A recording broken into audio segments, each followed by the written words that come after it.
Welcome to JoVE. Let's take a look at how you can use the JoVE LTI tool to add videos into Blackboard Ultra. Start by signing into Blackboard.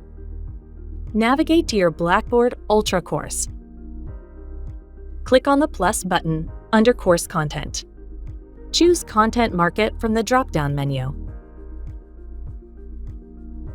Select JoVE Videos. Click on Continue in a new window. Click on the Videos tab. Select your content.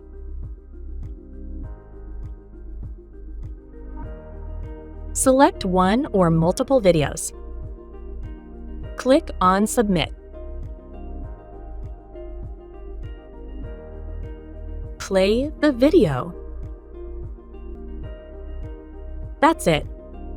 Thank you for watching.